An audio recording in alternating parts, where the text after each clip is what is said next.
¿Comenzamos? Sí, tiempo que no lo veía. Sí, comenzamos. Muy buenas tardes. Damos inicio a la exposición sobre el proceso de ratificación de magistrados. La Corte Superior de Justicia de Lima saluda la presencia del señor doctor Guido Águila Grados, presidente del Consejo Nacional de la Magistratura, señor consejero Baltasar Morales Parragués, señor doctor Rolando Martel Chan, presidente de la Corte Superior de Justicia de Lima, señor doctor Manuel Lora, decano de los jueces de la Corte de Lima, presente a los señores magistrados. Iniciamos la exposición sobre el proceso de ratificación de magistrados con las palabras de bienvenida a cargo del doctor Rolando Martel Chan, presidente de la Corte Superior de Justicia de Lima. Sí, buenas tardes a todos los asistentes, todos y todas las asistentes. Señor doctor Guido Águila Grados, presidente del Consejo Nacional de la Magistratura, señor doctor Baltasar Morales Parragués, miembro del Consejo Nacional de la Magistratura, ilustres magistrados de la Corte de Lima, servidores todos. Esta tarde, realmente, en esta tarde muy grata, tenemos la visita de los representantes del Consejo Nacional de la Magistratura, quienes van a ocuparse de dos cuestiones muy puntuales. En el caso del doctor Baltasar Morales, nos hará una presentación acerca del cambio de paradigma del CNM respecto a la función del juez, y luego el doctor Guido Águila, presidente del CNM, hablará sobre el proceso de ratificación, además de otros asuntos relacionados con la gestión propia del CNM. Entonces, lo que quisiéramos es que estas reuniones se desarrollen, diríamos, en los mejores términos, y en su momento probablemente habrá oportunidad para que nosotros como auditorio podamos preguntar a ellos lo que quisiéramos en relación a las cosas que se nos van a decir esta tarde. Entonces, sin más, le doy la bienvenida, estimados doctores y amigos, y confiamos en que la reunión sea verdaderamente productiva y fructífera para todos, ¿no? Bienvenidos todos. Muchas gracias. Invitamos al doctor Baltasar Morales Parragués, consejero del Consejo Nacional de Magistratura. Muy buenas tardes, señores jueces de esta Corte Superior de Justicia de Lima.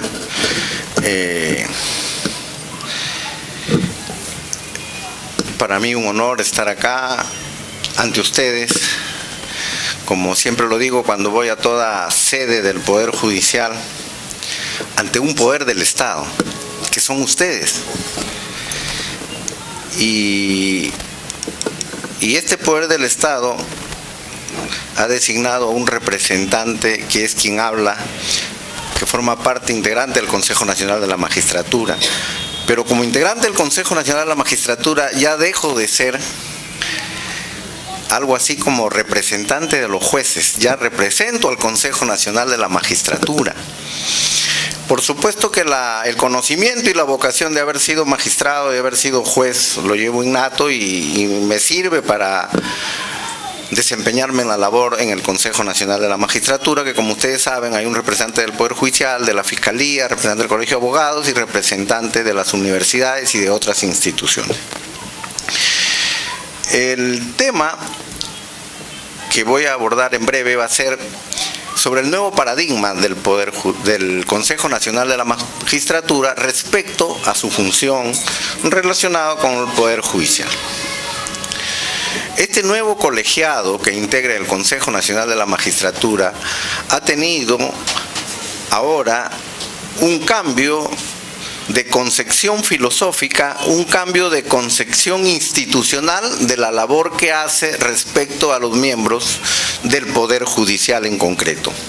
La primera es concebir que los jueces, cuando van al Consejo Nacional de la Magistratura para ascenso o ratificación o proceso disciplinario, van como entes representantes de un poder del Estado. O sea, se les respeta ese estatus, esa categoría de representantes de un poder del Estado. Y los jueces tienen que estar a esa altura, a ese nivel de representantes de un poder del Estado. Por eso es que ahora los exámenes que se toman para acceder a ser juez y a ser fiscal, se ha puesto una valla bien alta, comenzando por el cambio de concepción de que ya no se hace el examen escrito en base a preguntas, lo que dice el código, lo que dice tal o cual artículo de la Constitución o lo que dice tal o cual criterio, sino las preguntas se hacen en base a casos. Porque es lo que hacen todos los jueces, resolver casos. Entonces los exámenes escritos son en base a casos. Y pasa generalmente que en los últimos exámenes el 10% solamente aprobó.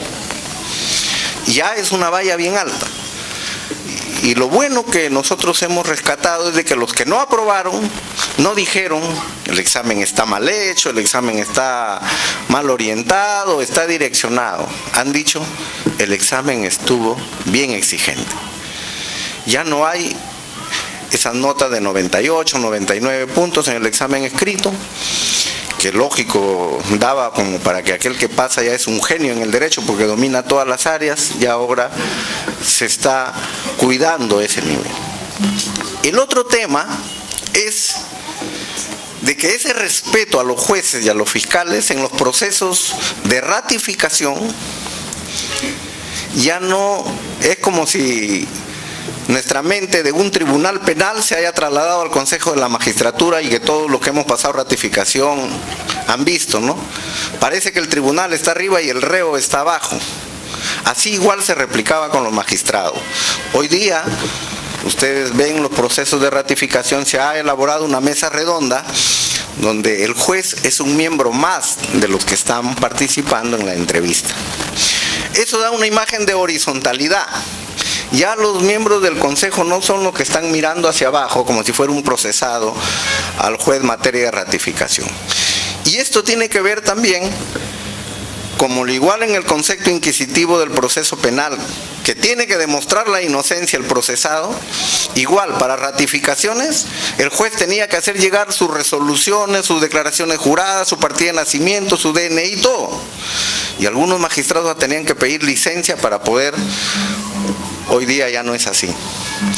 Se ha creado la ficha única electrónica por la cual los magistrados, si tienen una maestría, suben su título, si tienen un mérito, suben el título, y cuando tienen mejores resoluciones, igual la suben.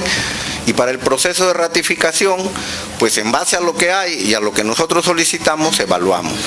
Ya no es un dolor de cabeza. Y el interrogatorio que se le hace sobre sus decisiones es sobre sus resoluciones. Y la experiencia que hemos tenido es que a los jueces suben sus resoluciones y a veces no las revisan bien. Como anécdota les cuento que nosotros, por ejemplo, le decimos, señor, ¿usted ha hecho esta resolución? Sí, ahí está mi firma. ¿Y usted puso esto? Sí. Pero usted está investigando un delito de hurto y termina pronunciándose por un delito de violencia sexual. Es algo grave, ¿no? Eso. Hoy día, por ejemplo, una fiscal había pedido en una acusación una pena de 1 año de privativa de libertad y al final pide 40 jornales de trabajo comunitarios. Y antes le habíamos preguntado sobre la motivación, la incongruencia, y sabía y dominaba, ha asistido a cursos, a diplomados, pero en la práctica sus resoluciones no había eso. Después hemos tenido una experiencia de magistrados que tienen muchas quejas y le preguntábamos sobre las quejas. Y decían, yo me quejan porque a veces resuelvo contra algunos grupos de poder que tienen tanto poder que me ponen quejas, me ponen denuncias, me ponen ante la Fiscalía, ante el Congreso, y efectivamente demostraba que era una magistrada o magistrado independiente, que los magistrados cuando son independientes y defienden sus decisiones también son objeto de eso. ¿Por qué? Porque ahora el Consejo Nacional ya no se deja llevar por el número de quejas que tenga ante la OMA, sino por la real resolución de los casos, y si en la OMA hay una sanción, pues esa sanción es objeto también de análisis. Y aquí hemos encontrado, por ejemplo, que en control a veces se pide la destitución de un magistrado por haber hecho lo que correctamente debe hacer un magistrado. Por ejemplo, una jueza o un juez, en un caso de pedido de alimentos, juicio por alimentos, ejecutó una medida de embargo y el cargo ante la OMA era que ¿por qué había dado trámite tan rápido a ese embargo? Pero si la tutela al menor alimenticia tiene que ser rápida. Y aunque les parezca mentira, pedían la destitución de ese magistrado. Menos mal que nosotros no hemos dado pase a eso y estamos haciendo un nuevo cambio de concepción del Consejo Nacional de la Magistratura. El otro es sobre el criterio que se maneja para la ratificación de los magistrados. Se ha trabajado ya, hay un criterio del Pleno del Consejo, que la ratificación hay que hacerla por mandato constitucional. El TC ha dicho que es constitucional y no podemos dejar de hacerlo. Entonces, ¿qué estamos haciendo? La ley y la Constitución dice ratificado por 7 años. ¿Qué sucede si un magistrado tiene 69 años de edad? Pues simplemente ya no le pedimos documentos. Ya no le pedimos que nos haga llegar. Nosotros, como consejo, vamos a averiguar sus resoluciones, averiguamos sus quejas, sus denuncias. Y si tiene algo que pueda hacerle desventajoso, lo llamamos para su entrevista. En caso que no tuviera nada, no se le llama a la entrevista y nosotros nos pronunciamos por acuerdo del Pleno de que está ratificado. Lo hemos hecho así con 3, creo, magistrados en el último proceso de ratificación. Últimamente el magistrado fue el doctor Mendoza, Enrique Javier Mendoza, que fue ratificado, y le dijimos que no tenía nada y le notificábamos en el acto que estaba siendo ratificado. Otro fue un juez de la Corte de Lima, el doctor Chunga Purizaca, creo también, igual no se le sometió a entrevista, y el tercero fue un fiscal, el doctor Cubas Villanueva. Bueno, ese es un avance que se ha hecho. Estamos trabajando, todavía no tenemos un acuerdo, pero estamos trabajando con algunos consejeros, con la iniciativa del señor presidente, de la ratificación automática. Es decir, que solamente se llame a entrevista a aquellos magistrados que tengan que hacer descargos. Y los no, ojalá que avance este criterio, se le notifica a su centro de trabajo, a su domicilio, que ha sido ratificado. Bueno, ese es un nuevo paradigma que estamos trabajando en el Consejo Nacional de la Magistratura.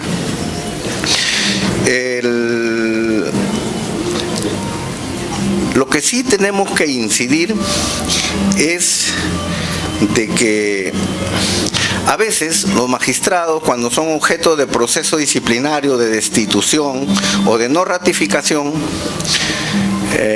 incurren en, como que pierden la noción y se vuelven como si fueran un litigante común y cualquiera. Y lo primero que hacen es recusar. Cuando nunca recusaron en la primera vez, recusan en la segunda.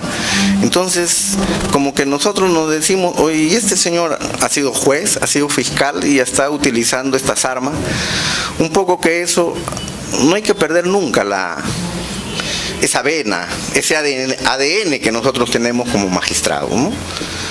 Y recabar nuevamente en todos los jueces, primero en todos los jueces la confianza, que los jueces recobren la confianza en el Consejo Nacional de la Magistratura, y nosotros como Pleno también queremos legitimarnos, porque también al Consejo también lo golpean, también le hacen denuncias, ustedes ven los titulares de los periódicos, pero al igual que los jueces, que cuando alguien no le da la razón los atacan por vedados motivos, igual nosotros estamos comprendiendo también esto. Sabemos que hay intereses de grupos de poder que a veces no están de acuerdo por lo que se hace o no se hace, y somos objeto de estas críticas, ¿no? La última que hemos tenido, y que les comento, que no es con el Poder Judicial, pero ha sido con el jefe de la OMPE, ha sido la ratificación del jefe de la OMPE. La Constitución dice que al jefe de la OMPE se le nombra por 4 años. Irrenovable el cargo por única vez. Lo que hay que entender, ¿qué cosa quiso el constituyente? De que el jefe de la OMPE, que está a cargo de los procesos electorales, sea un magistrado que cumpla con los requisitos, con el estándar. Pero para ratificarlo tiene que ser algo excelente, porque lo normal es que sean 4 años. No es que si no se le ratifique porque sea mala su gestión, sino porque no es óptima, no es excelente. Y queremos nosotros que los profesionales que asumen la judicatura, la fiscalía o la OMPE, y también el RENIEC en su momento, sean profesionales del nivel que la institución necesita. Ustedes son conscientes y testigos de que un cambio que ha tenido el CNM es anular lo que el doctor Guido siempre habla, la cartonitis. O sea, ya habían empresas que se habían dedicado hasta a comercializar, si quieres ponerte un certificado como ponente, como expositor o como asistente. Entonces esas cosas se han dejado de lado.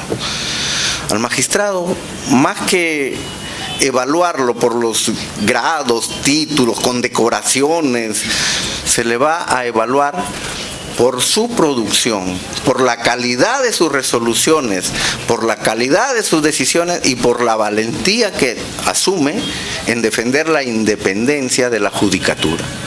Eso es muy importante. Yo veo acá muchos jueces, ustedes no les noticia de otro mundo, yo he trabajado en control interno y he visto muchos jueces que han sido denunciados, maltratados, por quejosos malintencionados, pero que con mucha alegría yo he visto que esos procesos han terminado archivados. ¿Por qué? Porque no había razón de ser.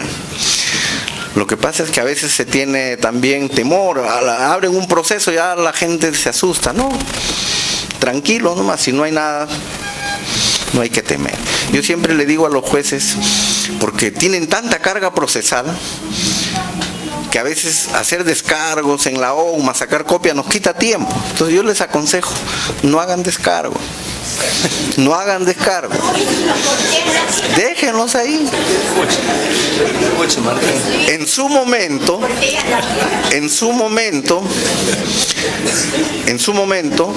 si lo sancionan, apelan, y en sede de apelación estoy seguro que se corrige. Lo digo por experiencia. Yo ya no estoy en la judicatura hace casi más de un año, casi un año. Pero hasta ahora me sigue llegando a mi casa quejas de denuncias que me han hecho ante la Fiscalía de la Nación, ante el Congreso de la República, por cuando yo estaba en la Corte Suprema. Acciones de amparo, acciones de habeas corpus, y imagínense. Pero nunca contesto, lo dejo ahí. Y cuando pasa el tiempo llega la notificación: improcedente, inadmisible, infundado.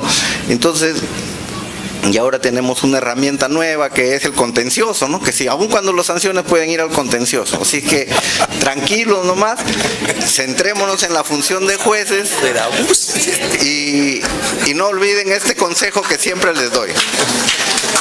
Quiero terminar como dijo la doctora, la recuerdo muy bien, la doctora de familia. Cualquiera nos queja. No hagámosle caso a cualquiera. Los jueces no están para estar haciendo caso a cualquiera. Recuerdo esta anécdota que la cuento y la repito en esta vez, que había un piloto que estaba manejando su avión, una avioneta, y de repente los controles no le obedecían. El reloj de la pantalla marcaba velocímetro, altura, las luces se le prendían y le apagaban.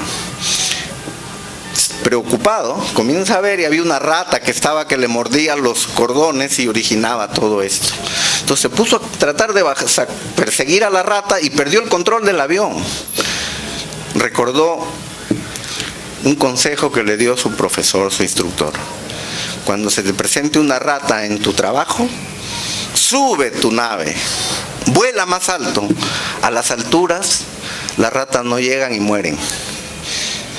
Ubícate en el lugar donde estás y deja que las ratas por sí solas morirán. Si no, perderás el control de tu nave y no desempeñarás bien y no llegarás bien a tu puerto.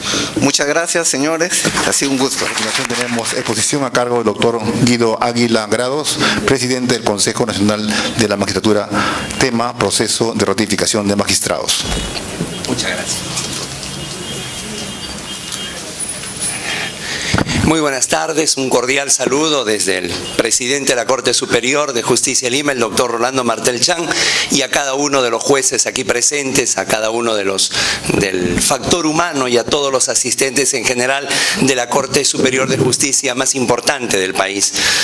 A veces, cuando nos propusimos, a raíz de todo lo que recogimos antes de llegar al Consejo Nacional de la Magistratura, con respecto al divorcio que había entre el del CNM y el interior del país, iniciamos una intensa campaña de descentralización.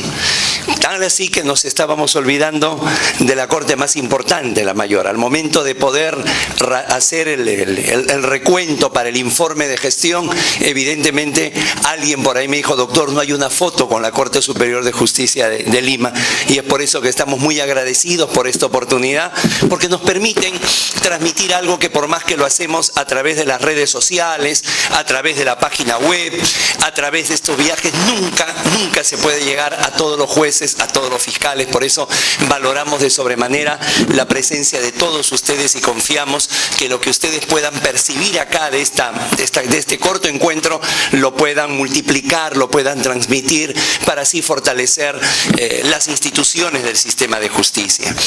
Para nosotros seguramente todo ha llegado muy de pronto. Nunca antes habíamos pasado por responsabilidades tan grandes como esta que nos ha tocado asumir, y es por ello que nosotros decidimos que cuando haya la posibilidad de poder hacerlo, presentación, digamos, en el Ministerio Público, podíamos acompañarnos de la doctora Aragón, que es la elegida por los fiscales supremos. Se superpuso por cuestiones de tiempo con otra actividad. Hace apenas menos de una hora acabamos de culminar un pleno luego de unas entrevistas de ratificación, pero felizmente se acomodó y hoy quisimos tener la presencia y que escuchen directamente de alguien que hasta hace un año seguramente ha sido uno de sus iguales, ha compartido esta carrera tan apasionante como es la judicatura durante 2 décadas, el doctor Baltasar Morales Parragués. Sobre todo porque la conformación plural, esta que tanto se critica del Consejo Nacional de la Magistratura, en verdad ayuda y ayuda mucho. Cada uno coloca lo que es suyo, si alguien establece la parte académica, otro el conocimiento de los expedientes, pero sí hay algo que tengo que reconocer y me enorgullezco de pertenecer a este pleno, es el aporte que tiene quien ha sido elegido por parte del Poder Judicial de la Corte Suprema, ¿no? Tanto es de la forma, ¿no? El tema de la forma como se desarrollan los plenos, las audiencias, los términos, hasta la revisión profunda de los expedientes. Generalmente quien realiza toda esa labor dura, una labor que nosotros por el ámbito administrativo que lleva la presidencia a veces no la desarrollamos con la profundidad que quisiéramos, es el doctor Baltasar Morales Parragués, y de él han escuchado este cambio de paradigma de alguien que hasta hace poco era también sometido a evaluación por el Consejo y ahora está en la otra orilla. La verdad, el Consejo Nacional de la Magistratura, al igual que el Poder Judicial, tienen una característica que es común, ¿no? Miran hacia un lado y son criticados, miran hacia el otro y también son criticados, ¿no? Por ello, cuando, no sé quién era, creo que ayer en el canal del Jurado Nacional de Elecciones preguntaban por la poca aprobación que tenían las instituciones del sistema de justicia, yo le decía que esos cuadros estadísticos de opinión que salen cada 4 domingos son completamente inexactos, son una falacia, porque mientras se califica, digamos, al Ejecutivo, al Legislativo por un hacer, que normalmente se tiene que calificar, si está bien hecho, de positivo, en el caso de las instituciones que conformamos el sistema de justicia, por más que hagamos lo que tengamos que hacer, por lo menos va a haber una parte que quede disconforme. Es más, en la labor de los magistrados, hasta la parte ganadora a veces está disconforme, porque no le dieron el monto que pidió o porque sencillamente desde siempre tuve la razón, más bien se han demorado. Y algo así pasa con el Consejo Nacional de la Magistratura. Nosotros recién cuando nos acercábamos a las elecciones del 12 de abril del año 2015, comenzamos a comprender la complejidad de la institución a lo que estábamos postulando, ¿no? Porque uno se reunía con los magistrados, seguramente en horas de la mañana, en horas de la tarde, muchos presidentes de corte que tenían la gentileza de poder brindarnos un pequeño espacio para dialogar con ellos, y se quejaban del Consejo Nacional de la Magistratura, de su autoritarismo, de su verticalidad, del trato déspota, burlesco, socarrón que se tenía con determinados consejeros, circunstancias en las cuales entraba mucho grado de subjetividad, lo que era impredecible, las resoluciones que podían darse. Y luego en la noche teníamos en todo el país, recorrimos cada uno de los 33 distritos judiciales, teníamos un diálogo con los abogados, hacíamos como pretexto una presentación constitucional y luego presentábamos nuestro plan de trabajo para que nos elijan para el CNM. Y al contrario, había otra versión también contra el CNM, pero por no destituir a magistrados corruptos, por ratificar a magistrados que no tenían idoneidad, y entonces no estaba contento nadie con la labor del Consejo Nacional de la Magistratura. Por eso, cuando nos llega esta responsabilidad, que también fue sui generis, ¿no? A todo el mundo le gusta comenzar con un año calendario, con la juramentación y con todo lo que significa los proyectos y todo lo que da el inicio de una nueva gestión. Como ustedes saben, nosotros lo asumimos en circunstancias muy, muy difíciles, y en esas circunstancias difíciles luego ya se dio el comienzo, el inicio, pero sirvió para dar una lectura ante tantas críticas que se hacían al Consejo Nacional de la Magistratura. ¿Cuál era el diagnóstico del Consejo? Y nos dimos cuenta que la patología del Consejo pasaba por tres cosas fundamentales. La primera de ellas, había un exceso de presidencialismo, es decir, era un presidente, ¿correcto? Por decir, era presidente el doctor Yangali, y el doctor Yangali dice, ¿saben qué? Vamos a salir durante todo este año por la puerta de atrás y eso va a ser el camino. Luego al siguiente año era el doctor Hurtado, y el doctor Hurtado decía, no, vamos a salir por la puerta por donde hemos ingresado. Y entonces estaba un giro copernicano, un giro diametral a la política del Consejo Nacional de la Magistratura.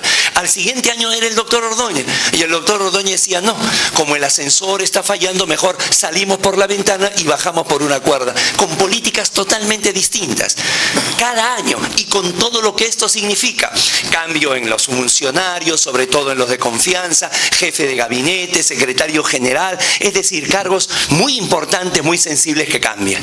Y allí es donde nosotros tratamos de establecer que el Consejo había tenido políticas de gestión, pero no políticas institucionales. Seguramente, dentro de unos días, cuando se elija al nuevo presidente del Consejo Nacional de la Magistratura, seguramente el Pleno nuevamente le va a hacer recordar que tiene que mantener esa línea que se inició, que no es una creación nuestra, sino es la suma de todo ese diagnóstico que estamos señalando.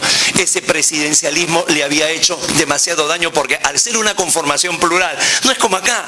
Acá se puede mantener más o menos una misma línea, porque todos casi tienen el mismo origen, la misma experiencia, las mismas limitaciones. No, allá no, allá es el cargo de apenas un año, y eso había hecho digamos, una institución sin un rumbo sostenido, determinado en el tiempo. Bueno o malo, no era un rumbo sostenido. En segundo lugar, la segunda patología que tenía el Consejo Nacional de la Magistratura era el centralismo, un marcado centralismo. De tal manera que allí en Paseo de la República, 3285, era el centro de todo. Cuando uno averiguaba si se había salido a algún lugar del país, se había salido solamente por cuestiones protocolares. Vaya Dios a saber, presupuestales, manera de ver las cosas, entender las cosas. De tal manera que cuando se evaluaba a un magistrado, lo que nosotros pudimos advertir en los primeros meses era que uno lo evaluaba con el perfil del magistrado de Lima, que tiene un internet de banda ancha, que tiene probablemente auxiliares jurisdiccionales que lo apoyan, que tiene la capacitación a la mano, puede hacer una maestría, un doctorado, el sábado en la Academia de la Magistratura. Y había lugares donde hasta el día de hoy no llega a la Academia de la Magistratura. Había lugares como en Puerto Maldonado, donde una doctora, una de las fiscales se para y me dice, oiga doctor, ustedes están colocando el tema de maestrías, doctorados, estudios. Sí, le digo, porque es lo más objetivo, es, digamos, algo hay que valorar en lo académico, y yo soy un desencantado de los diplomas. Y ella me dice, pero doctor, hay una cosa que usted no ha tomado en cuenta. La primera facultad de Derecho en Puerto Maldonado es del año 2001. La primera maestría es del año 2012 aquí en Puerto Maldonado, porque los que somos madres de familia no pudimos viajar 12 horas hasta el Cusco para llevar allí una maestría, un doctorado, ¿no?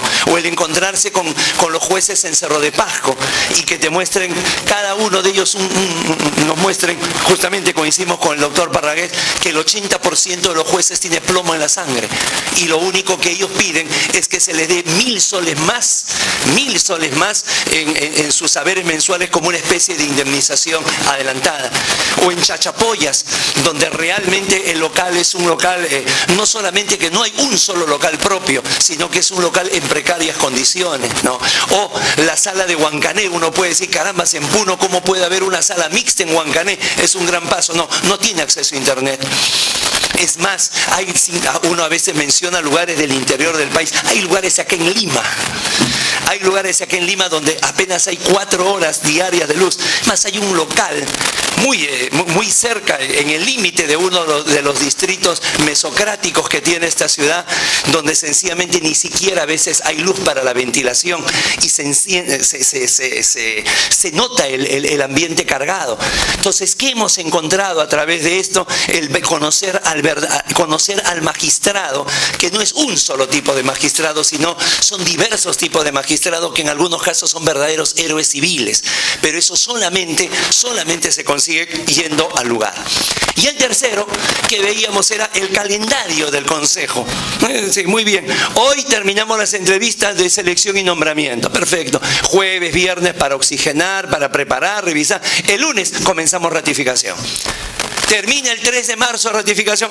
Comenzamos ahora procedimiento disciplinario. Y luego los que impugnaron la ratificación. Es decir, un calendario que hacía que el Consejo se agotara en sus 3 funciones constitucionales y nunca, o casi nunca, estableciera verdaderamente políticas públicas institucionales.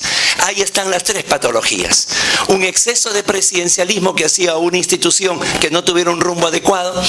El centralismo que no permitía, y que, señores, conocer, por eso es que hasta el día de hoy siguen llegando pedidos de nombramiento de jueces que han quedado en reserva en Ucayali, pero que encuentran que hay una plaza para nombrarlo en Huancavelica.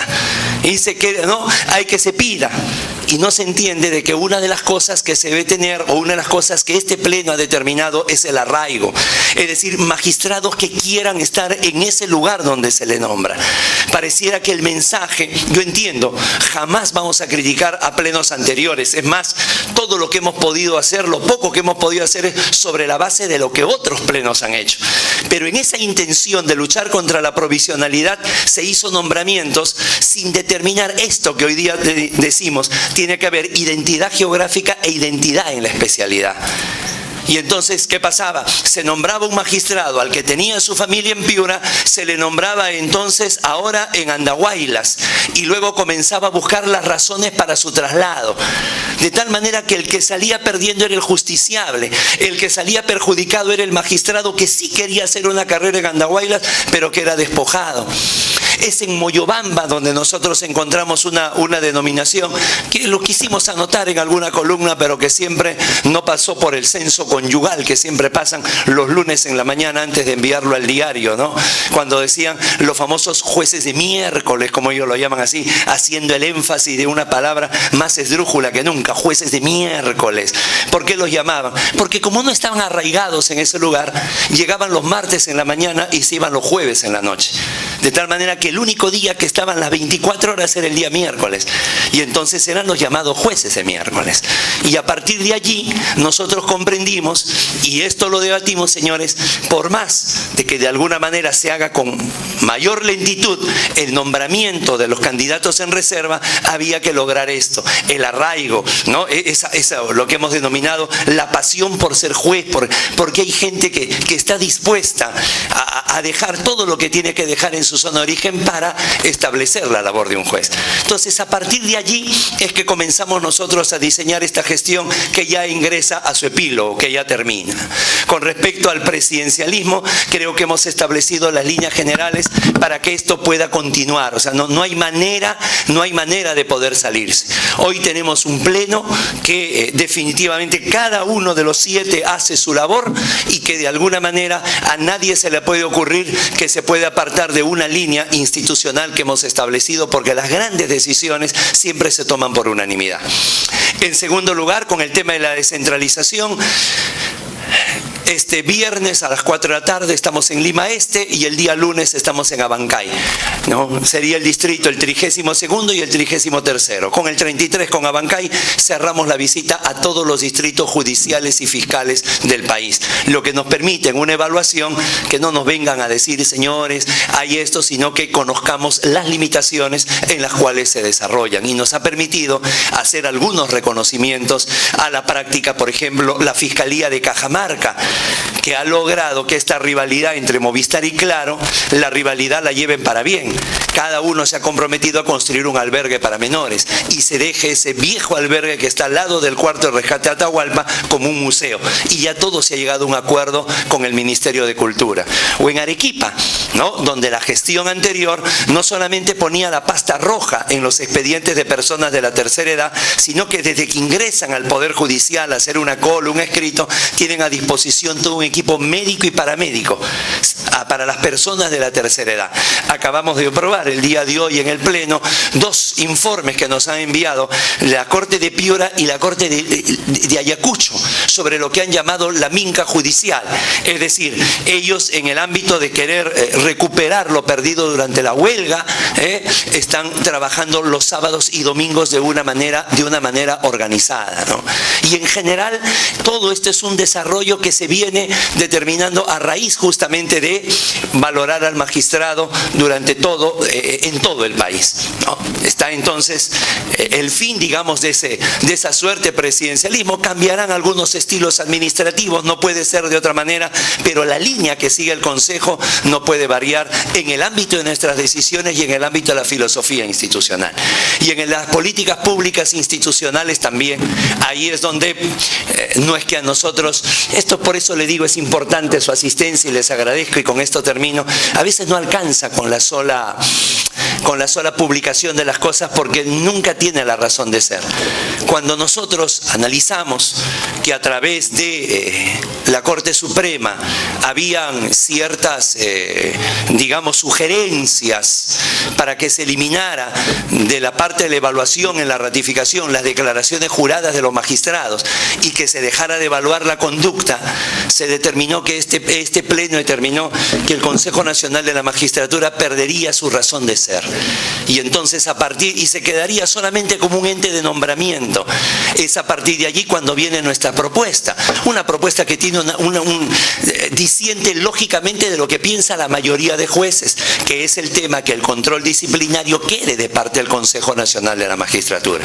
Inclusive cuando lanzamos aquello, ustedes no van a escuchar, busquen en YouTube, busquen en Google, jamás ninguna declaración de ninguno de los miembros de este Pleno, mucho menos la mía, que como presidente soy el vocero, criticando la labor de ODECMA o de OMA, jamás. Jamás. Me parece que el respeto por las instituciones pasa por ahí. Lo hacíamos respecto a un tema de diagrama. Sí, si se puede establecer eso a nivel disciplinario de los supremos, ¿por qué no se puede hacer con los otros niveles? Y lo que siempre ya ha sido en reiteradas resoluciones, ¿no? Al magistrado se le evalúa para cuestiones jurisdiccionales, para procesar, para sentenciar, no en la labor administrativa. Es un punto de vista. Ahora, que de allí pueda surgir una propuesta mixta, que de alguna manera se puede establecer, eso ya es otro tema.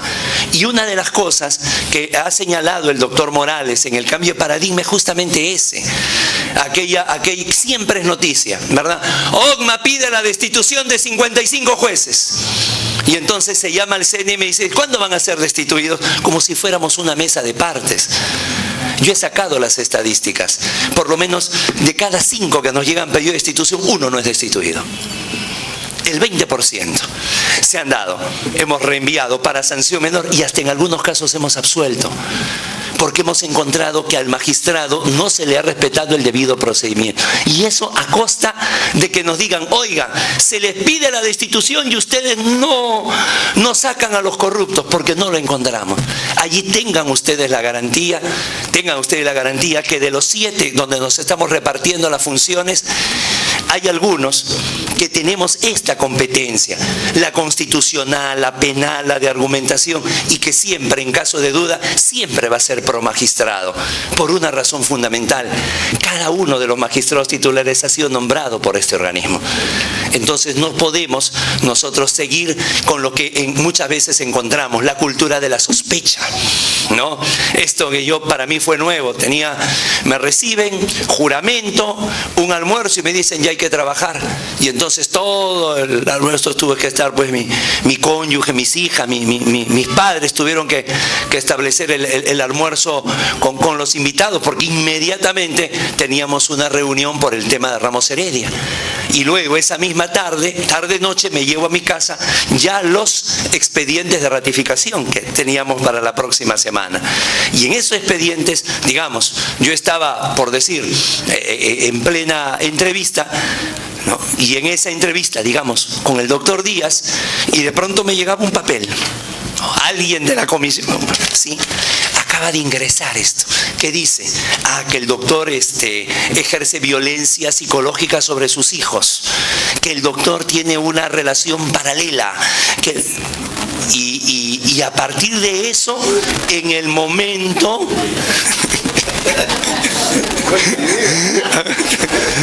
Pepe, fue sin intención, ¿no? Y en ese momento se le preguntaba para qué tenía que responder. Eso es una práctica que, al igual que aquí tienen los primeros libros, ha quedado en el Museo del Consejo Nacional de la Magistratura.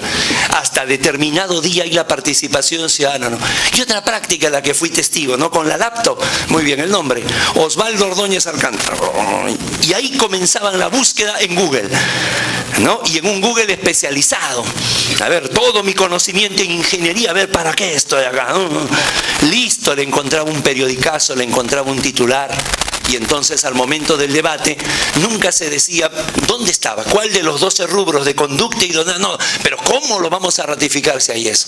Esa cultura de la sospecha, esa cultura tiene tanto número de sanciones. Pero si tiene 139 quejas, sí. Pero acuérdate que es un sindicato, que en vez de postular todo el sindicato una queja, lo hizo cada uno de los que está allí, ¿no? La gran diferencia que hasta ahora tengo con los colegios de abogados, que fueron un resorte, un gran apoyo para estar donde estamos, pero que todavía hay una tarea pendiente cuando me piden, Guido, que el informe de los colegios de abogados sea una cuestión vinculante. Para que sea vinculante, primero tienen que hacer una buena evaluación.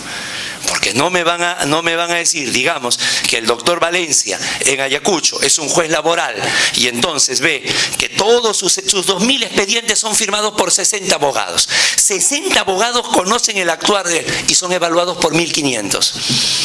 O preguntas como, ¿es corrupto o no es corrupto? ¿Usted qué piensa?